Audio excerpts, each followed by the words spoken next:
आज हम बात करने वाले हैं स्टेट बैंक ऑफ इंडिया और कैनरा बैंक के अकाउंट के बारे में कि इन दोनों बैंकों के अकाउंट में क्या डिफरेंस है। अगर आप इन दोनों बैंकों में से किसी एक बैंक में अकाउंट ओपन कराने जा रहे हैं तो ये वीडियो आपके लिए काफी महत्वपूर्ण साबित हो सकती है। दोस्तों, मेरा नाम है बिलाल खान और आप देख रहे हैं स्मार्ट शॉप। सबसे पहले हम बात करने वाले हैं कैनरा बैंक अकाउंट के बारे में कि जितने भी कैनरा बैंक के ग्राहक हैं वो एक बड़ी समस्या से बहुत ज्यादा परेशान है। जब भी वो अपने खाते से आधार कार्ड के माध्यम से विड्रॉल करते हैं, चाहे वो 100 रुपए का विड्रॉल क्यों नहीं कर रहे हैं, उनका एक विड्रॉल करने पर आधार कार्ड के माध्यम से 35 रुपया प्लस जीएसटी यूं ही कट जाता है और जिससे कि उनको बहुत ज्यादा तकलीफ महसूस हो रही है। और इसके अलावा एक और बड़ी समस्या है कैनरा बैंक के अकाउंट में, वो ये है कि अगर आपका कैनरा बैंक में अकाउंट है तो आपको 2000 रुपए हर कीमत पर आपके अकाउंट में मेंटेन करने होंगे और बाई चांस अगर आपका खाता 2000 रुपए से नीचे चला जाता है तब आपको नॉन मेंटेनेंस चार्जेस पे करने पड़ते हैं। यानी कि आप ऐसे समझ सकते हैं कि आपके खाते में अभी 2000 रुपया है और आपकी जरूरत पर आपने अगर 500 रुपए या 100 रुपए विड्रॉल कर लिए तो उस टाइम से अब आप पर नॉन मेंटेनेंस चार्जेस लगेंगे और धीरे धीरे करके आपके खाते में जितना भी बैलेंस होगा 2000 से कम,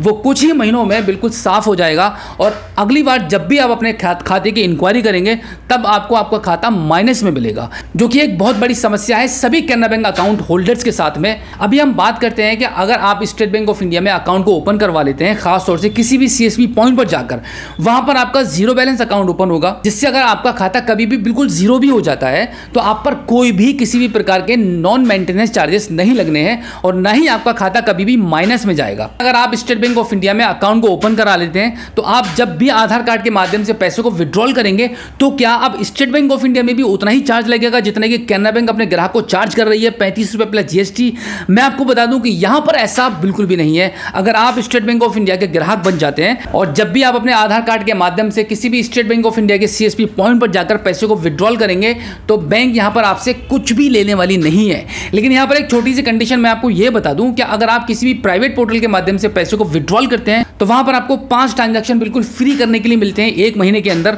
और उस महीने में अगर आपने 5 ट्रांजैक्शन कर लिए हैं, अब अगर छठा ट्रांजैक्शन किसी भी प्राइवेट पोर्टल के माध्यम से करते हैं आधार कार्ड के माध्यम से, तब वहां पर आपका 18 रुपया डिडक्ट होता है पर ट्रांजैक्शन। और अगर आप किसी भी अदर बैंक से एटीएम कार्ड के माध्यम से अगर आप कैश को विड्रॉल कर रहे हैं, वहां पर भी आपको 5 ट्रांजैक्शन बिल्कुल फ्री ऑफ कॉस्ट मिलते हैं 1 महीने में। और जैसे ही आप 5 ट्रांजैक्शन कंप्लीट करने के बाद अगला ट्रांजैक्शन जो भी करेंगे तो वहां 23 रुपया 24 रुपया आपका एटीएम का पर ट्रांजैक्शन करता है, जो कि सभी बैंकों में ये चीज लागू है। लेकिन यहां पर जो सबसे बड़ा नुकसान है वो आधार कार्ड के माध्यम से है कि जितने भी रूरल एरिया में जिनके जो ग्राहक हैं कैनरा बैंक के, उनको जरूरत पड़ती है डेली अपने अकाउंट से कुछ ना कुछ थोड़ा थोड़ा बैलेंस निकालने की, क्योंकि वो अपनी जरूरत के हिसाब से पैसे को खर्च करते हैं। तो वहां पर उनको सबसे बड़ी समस्या का सामना ये करना पड़ रहा है। सबसे पहले तो देहात में प्रैक्टिकली हर ग्राहक को अपने अकाउंट की एक एक पैसे की जानकारी होती है कि उसके अकाउंट में कितना पैसा है। जब वो किसी भी पॉइंट पर जाकर पैसे को निकालता है तो वहां पर उसको मालूम पड़ता है कि मेरे खाते में पैसा इतना था लेकिन आज इतना बचा हुआ है। इसका मतलब हर ट्रांजैक्शन पर, चाहे ट्रांजैक्शन कितने भी रुपए का क्यों ना हो, हर ट्रांजैक्शन पर बैंक 35 रुपया प्लस जीएसटी काट रही है अगर आपका कैनरा बैंक में अकाउंट है। तो ओवरऑल मैं आपको अपने एक्सपीरियंस के हिसाब से यही सजेस्ट करना चाहूंगा कि इन दोनों बैंकों में से अगर आप अकाउंट को ओपन करवाने जा रहे हैं तो आप स्टेट बैंक ऑफ इंडिया को चूज कर सकते हैं। यहां पर स्टेट बैंक ऑफ इंडिया में अकाउंट ओपन कराने में आपके 2 बड़े बेनिफिट ये होंगे। अगर आप स्टेट बैंक ऑफ इंडिया के सीएसपी पॉइंट पर अपने अकाउंट को ओपन करवाते हैं तो यहां पर आपको कोई भी पैसा मेंटेन करने की जरूरत नहीं है और जब भी आप कैश को विड्रॉल करेंगे आधार कार्ड के माध्यम से या एटीएम कार्ड के माध्यम से तो बैंक आपके अकाउंट से कोई भी एक्स्ट्रा चार्जेस काटने वाली नहीं है। और अगर आप स्टेट बैंक ऑफ इंडिया की मेन ब्रांच में जाकर अकाउंट को ओपन करवाएंगे तो वहां पर आपको 2000 रुपए मेंटेन करने होंगे, यानी कि आपको हर महीना 2000 रुपए मेंटेन करने हैं आपके अकाउंट में, जिससे कि आपको कोई भी लॉस ना हो। लेकिन फिर भी आपका उतना नुकसान नहीं होना है जितना नुकसान उस ग्राहक को जो कैनरा बैंक में अपने अकाउंट को मेंटेन कर रहा है उसको होता है, क्योंकि वो कहीं पर भी बैलेंस अगर अपना विड्रॉल करेगा आधार कार्ड के माध्यम से उसका 35 रुपया तो कटना ही कटना है। और अब हम बात करते हैं कैश विड्रॉल फैसिलिटी के बारे में। कभी कभी क्या होता है कि किसी को भी कितने भी अमाउंट की जरूरत पड़ जाती है। फॉर एग्जांपल आपका स्टेट बैंक ऑफ इंडिया में अकाउंट है,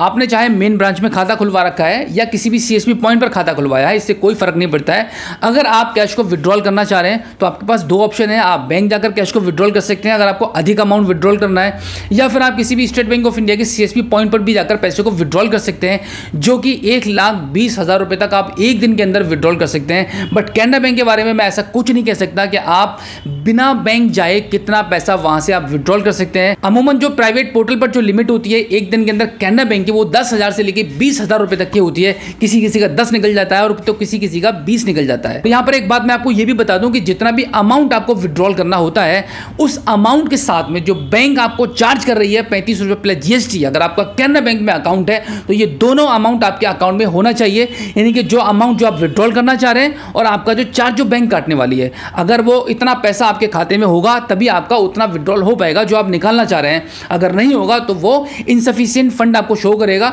और आपका पैसा विड्रॉल नहीं हो पाएगा। फिर आपको 150 रुपये कम करके पैसे को विड्रॉल करना पड़ेगा, तब आपका पैसा निकल पाएगा। तो ये दो बड़े अंतर हैं इन दोनों बैंक अकाउंट में। अगर आप स्टेट बैंक ऑफ इंडिया में अकाउंट को ओपन करवा लेंगे तो हर ट्रांजैक्शन पर आपका कुछ भी नहीं कटेगा। जीरो बैलेंस अकाउंट ओपन कराइएगा, जिससे कि अगर आपके खाते में कभी भी कुछ भी बैलेंस ना रहता है तब भी आपको कोई फर्क नहीं पड़ेगा, कोई भी नॉन मेंटेनेंस चार्जेस आप पर नहीं लगेंगे। लेकिन वहीं कैनरा बैंक में अगर आपका अकाउंट है तो 2000 से नीचे जैसे ही आप जाएंगे आपका अकाउंट हो जाएगा बिल्कुल खाली। तो बिल्कुल सोच समझकर आप ये डिसीजन लीजिएगा कि आपको किस बैंक में अकाउंट ओपन कराना है। मैं अपने पॉइंट ऑफ व्यू से अगर बात करूं तो आप स्टेट बैंक ऑफ इंडिया के किसी भी CSP पॉइंट पर जाकर अपने अकाउंट को ओपन करवाइएगा, जिससे कि आपको बैंक के पूरे बेनिफिट्स मिल पाए। तो उम्मीद करता हूं कि आज की जानकारी आपको काफी अच्छी लगी होगी। अगर पहली बार आप हमारे स्मार्ट शॉप यूट्यूब चैनल पर आए हैं और अभी तक आपने हमें सब्सक्राइब नहीं किया है तो प्लीज एक बार सब्सक्राइब जरूर कीजिएगा और बेल आइकन को प्रेस कीजिएगा। तो चलिए दोस्तों, मिलते हैं आपसे किसी और एक अगली वीडियो में एक नई जानकारी के साथ, एक नई अपडेट के साथ और एक नए जोश के साथ। तब तक के लिए जय हिंद।